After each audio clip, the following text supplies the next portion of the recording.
ঢাকা বিশ্ববিদ্যালয় কেন্দ্রীয় ছাত্র সংসদ ডাকসু নির্বাচনে স্বতন্ত্র ভিপি প্রার্থী জালাল আহমদ জালালের বিরুদ্ধে রুমমেটকে ছুরিকাঘাতের অভিযোগে মামলা হয়েছে। এই ঘটনায় তাকে গ্রেপ্তার দেখিয়ে আদালতে পাঠানো হয়েছে। শাহবাগ থানার ভারপ্রাপ্ত কর্মকর্তা খালিদ মনসুর বিষয়টি নিশ্চিত করেছেন। ওসি জানান, মঙ্গলবার ২৬শে আগস্ট দিবাগত রাতে জালাল আহমদ তার রুমমেটকে ছুরিকাঘাত করেন। এ ঘটনার পর হল ও বিশ্ববিদ্যালয় প্রশাসনের সহায়তায় পুলিশ জালালকে হেফাজতে নেয়। রাতেই বিশ্ববিদ্যালয় প্রশাসনের পক্ষ থেকে তার বিরুদ্ধে হত্যাচেষ্টা মামলা দায়ের করা হয়। মামলা তদন্তের জন্য তাকে রিমান্ড চেয়ে আদালতে পাঠানো হয়েছে। জানা গেছে, মঙ্গলবার রাত 12:30টার দিকে হাজী মোহাম্মদ মহসিন হলের 462 নম্বর রুমে জালাল আহমদ তার রুমমেট রবিউল হককে ছুরিকাঘাত করেন।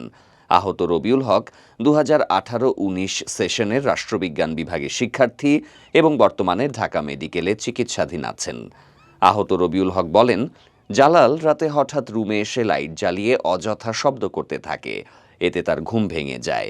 তিনি প্রতিবাদ করলে জালাল তাকে অবৈধ ও বহিরাগত বলে গালাগালি শুরু করে এবং এক পর্যায়ে তাকে আঘাত করে।